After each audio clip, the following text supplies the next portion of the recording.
Great. Okay.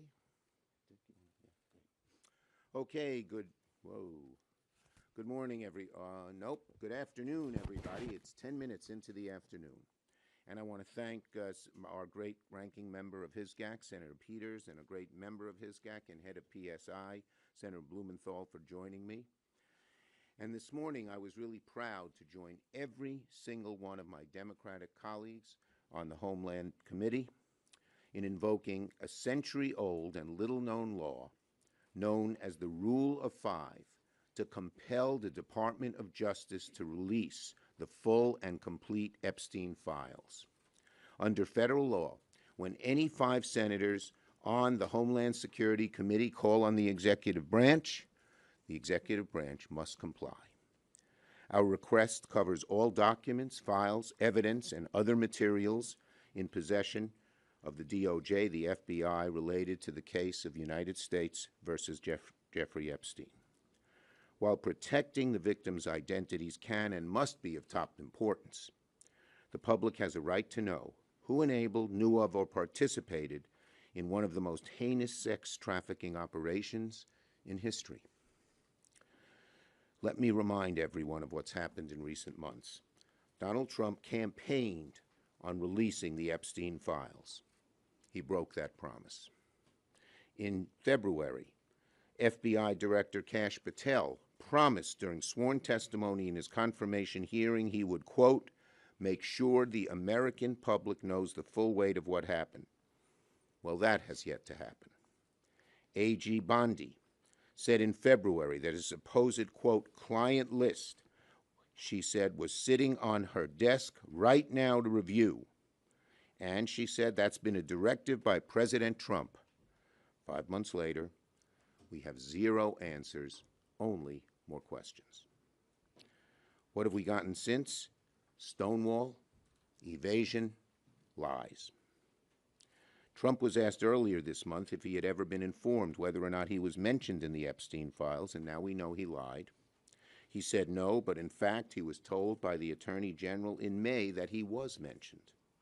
And when the House had an opportunity to take votes on the Epstein files, Speaker Johnson skedaddled out of town, launching the Epstein recess.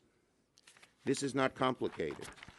After promising full transparency for years, every single time Trump, his administration, Republican leaders have had a chance to be transparent about the Epstein files, they've chosen to hide.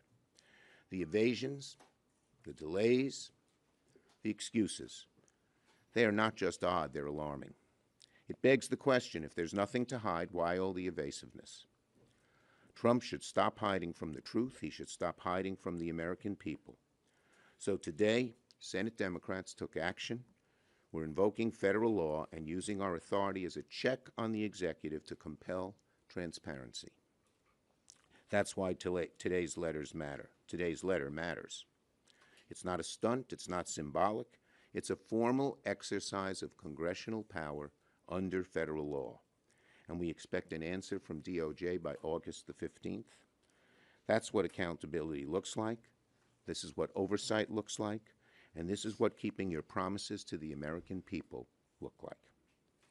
I urge my Republican colleagues in the Senate, if you believe in transparency, if you believe Congress has a role to play in checking the executive, join us. Join us in calling for more transparency on the Epstein files. Because once there's transparency, the truth emerges. Because once we get the truth, we can have accountability, we can move forward, not just on this, but on many issues affecting the American people, protecting health care, growing the middle class, defending democracy. But none of that is possible if the public loses faith that justice only applies to some, not all. Senator Peters has taken a great lead on this issue as ranking member of the Homeland Security Committee, and I'm proud to call on him to speak. Thank you, Chuck. Well, thank you, Chuck. You know, the American people want and deserve transparency from their elected officials.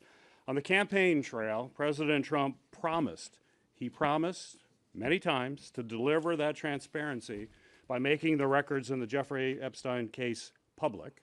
And now he is going back on that promise. This kind of reversal is what leads to distrust of elected officials. It also, we all know, it breeds conspiracy theories and misinformation. But the solution is very clear. Americans deserve transparency from congressional Republicans and the Trump administration. Our Republican colleagues are failing to conduct independent oversight of the administration and call for this information to be made public. Some have even publicly said they want to provide, and this is a member of the U.S. Senate, a Republican member, who said that they wanted to provide, quote, cover. Republican senators said it. They want to provide cover to President Trump after his reversal. And that's why my Homeland Security Committee Democratic colleagues and I are pressing the Justice Department to produce files related to the Jeffrey Epstein investigation. We are using very unique statutory authority that is granted only to our committee, to Homeland Security and Government Affairs. The statute that we are invoking requires the administration to hand over documents requested by any 5 members of the Senate committee. This letter demands that the Justice Department produce documents that Attorney General Pam Bondi and FBI Director Akash Patel have publicly already confirmed they have in their possession.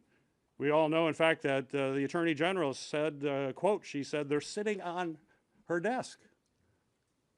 It should be pretty easy to turn over documents that are sitting on the Attorney General's desk. It's certainly disappointing that we have to take this action to hold President Trump to his word, but we believe that providing this transparency is what is best for the American people. Joining me on that letter and also working in his own right as the ranking member of the Permanent Subcommittee of Investigations as part of my committee is Richard Blumenthal. Thank you, Gary. Senator Blumenthal. Thank you. I want to thank, first of all, Senator Schumer for his leadership and Chairman Peters, Ranking Member Peters, for taking the lead here as well. This letter has the force of law. This letter invokes a statute that has been little used because it has been unnecessary in the past to enforce transparency. It's necessary now because this administration is stonewalling and stalling and concealing. And the American people are rightly asking, what do they have to hide? What's at stake here is not just the president's promises, although they are absolutely clear when he said, quote, President Trump says he will declassify the 9/11 files, JFK files, and Epstein files, end quote. That's President Trump. What's at stake here is more than the president's promises. It's the credibility of our justice system and the question whether there was proper criminal prosecution, whether it was complete and full, whether it was accurate, and what additional facts the American people are entitled to know. What's at stake is also the victims. This crime by Jeffrey Epstein and Ghislaine Maxwell was not a victimless crime. It was not just about money laundering. It was not just about lying to the government. It was about exploiting women, in fact, girls. Girls who were mercilessly and repeatedly subject to abuse and trafficking. And that is why the American people have a right to know who else was involved, whether the system really was rigged in favor of the rich and powerful, which is what the suspicion has been on the part of a lot of the president's supporters and why they so enthusiastically greeted his promises of full disclosure. He's broken those promises. We're going to enforce the law to make him fulfill his commitments to be transparent and full in disclosure. Thank you. Thank you, Richard. We'll take questions on this subject first. Yes. Would this law compel information that's under grand jury seal by the courts to be released to the committee? And are there other Yeah, look, there can be redactions, and we're not going to break. Whoa, are you okay? We're not going to force any agreements that have been broken, but we believe almost everything can come out, barring any. Well, that'll have to be litigated. Yes. Would you accept the Justice Department limiting the reading of these files to leadership or members in a... I think they should be made public. I mean, certainly to the Congress and to the public. The public has a right to know. Including the interviews that were done recently with Maxwell in the last couple of days. All the notes that were taken, any recordings, should be made public as well. And, you know, the redactions that Senator Schumer mentioned are standard operating procedure in the Department of Justice when it does a report based on an investigation. It's rare, but it's not unusual. Yeah. When the Justice Department... Go ahead. You both can go. Do you want to go at once? We'll answer to. Go ahead. He goes first. If they don't respond to your request, is there any enforcement mechanism? Is there any way for you guys? Well, our hope is that our Republican colleagues will join us in this. This is a law. This has been made. It should be bipartisan. And we're still, Gary, we're still talking to Republican colleagues about trying to join us, and that may help get this public. But if not, there's recourse in the courts. This is the law. Yes. How can Democrats, as the minority, take this to the courts? There, we have talked to some of our lawyers, and this can be challenged in the courts. Yeah. Yes. After the horrific shooting in New York and a police officer was killed, do you think it's a bad look for Senator Booker to be objecting to police and law enforcement? Look, Senator Booker has strong beliefs on this issue. He's had them for a very long time. He believes in strong law enforcement. Yes.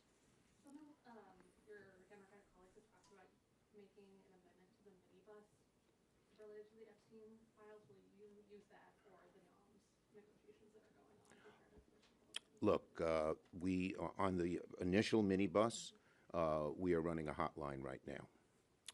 Okay? Yes.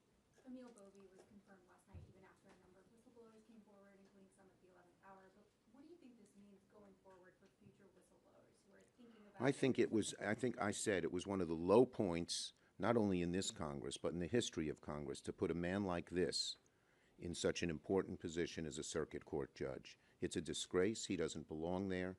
And our Republican, he only had one qualification. He'd do whatever Trump wants.